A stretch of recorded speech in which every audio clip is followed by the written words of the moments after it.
All right, so I am super excited to be joined by Dr. Katrin Brooks, who is a family medicine physician and lifestyle medicine physician. So here we go. It's Dr. Katrin Brooks in the Hi, house. hi everyone. I'm so excited to be here talking with Dr. Janika. I'm so excited. I am a board certified family medicine and lifestyle medicine doctor. I've been practicing for the past 8 years in the Milwaukee area. I really got into lifestyle medicine after becoming dissatisfied with not being able to make effective change in my patients.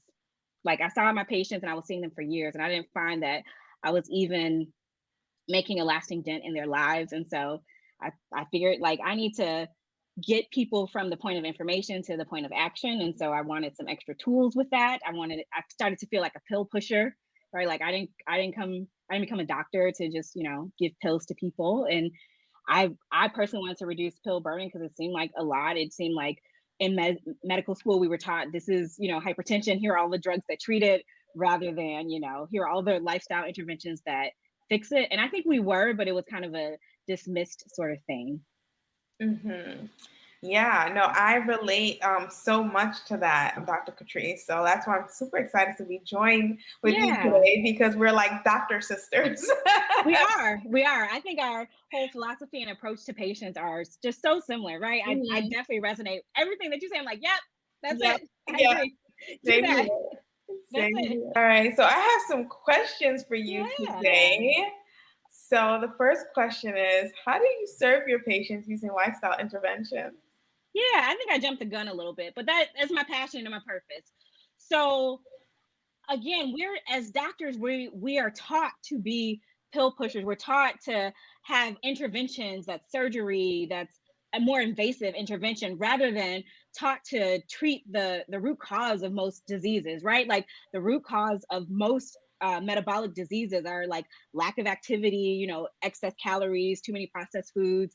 It's basically lifestyle, right? This standard American diet and our inactive lifestyle is what predisposes us and puts us at risk for all these diseases. And so lifestyle medicine really kind of gave me the tools to make effective changes in my patients that they were happy for, right? Rather than treating them with pills that they really didn't want to be on, that they didn't see a good reason for, that some of them they didn't even feel better when they took them, right? Sometimes with hypertension you don't even notice the difference when you take your medicine. Your doctor tells you to take this and you'll be better, but you don't trust that. But doing lifestyle intervention of a whole food, plant-based, non-processed diet and moving physically makes you feel better. Like you're mentally, you feel better, right? You have improved mood, as well as your health metrics also tend to improve as well. So all these things, all these pills that we're giving you, we tend to not need to give you as much. So I use lifestyle medicine as my first line of treatment.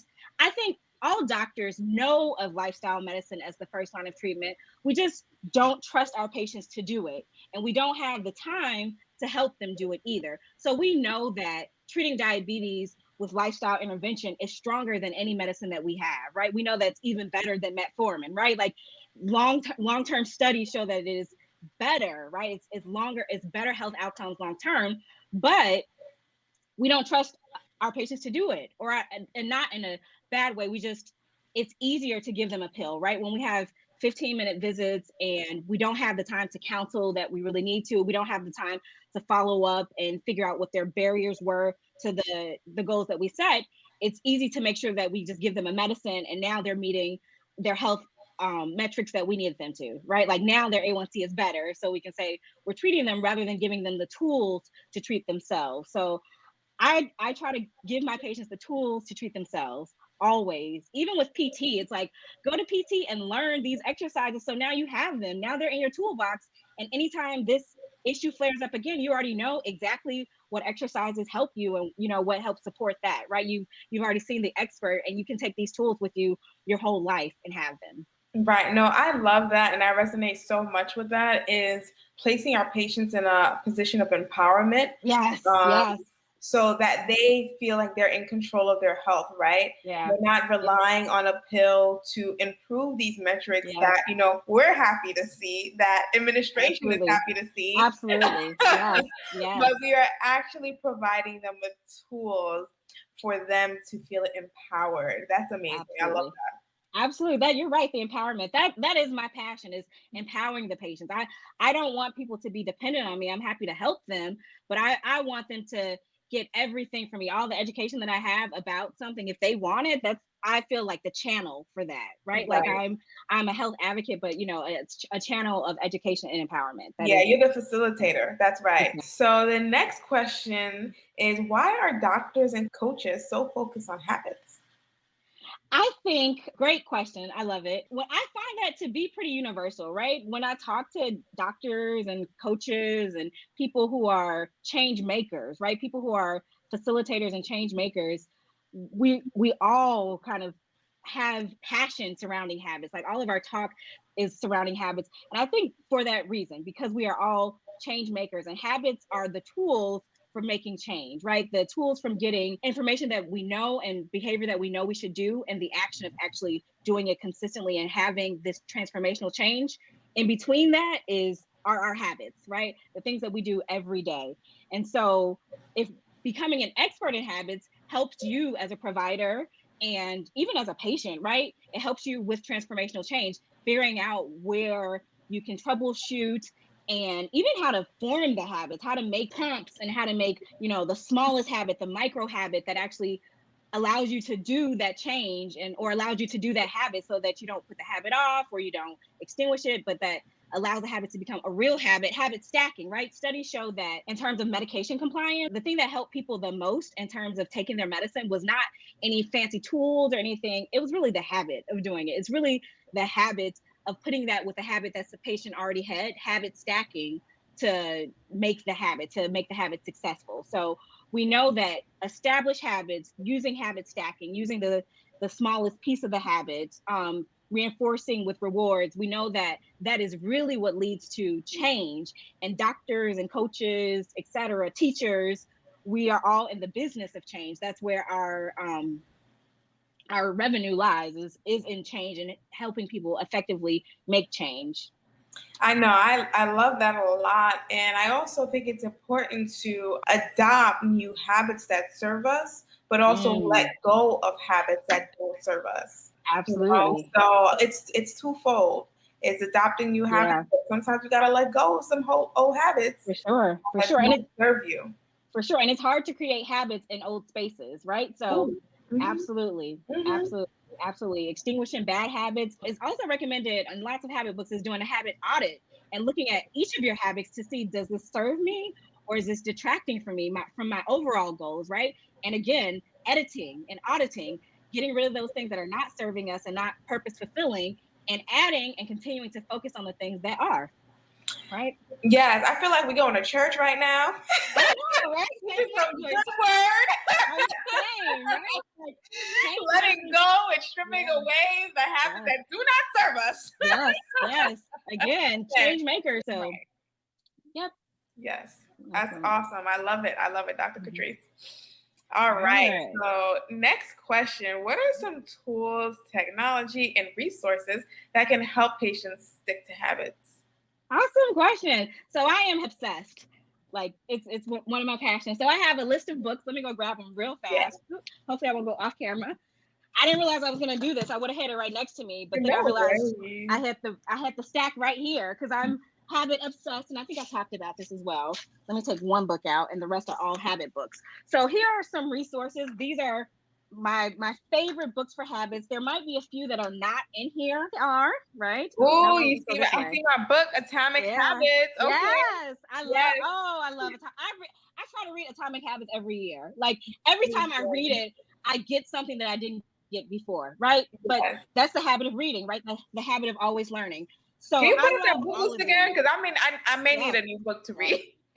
Yes. Hold on. I should try to find a way to screenshot it. Maybe I Okay, can Tiny upload it. Habits, Atomic Habits, Yep. The Power Habits, Smarter, Smarter. Faster, Better, 7 Habits of Highly Effective People. Love it, love it, love Yes, it, love it. yes.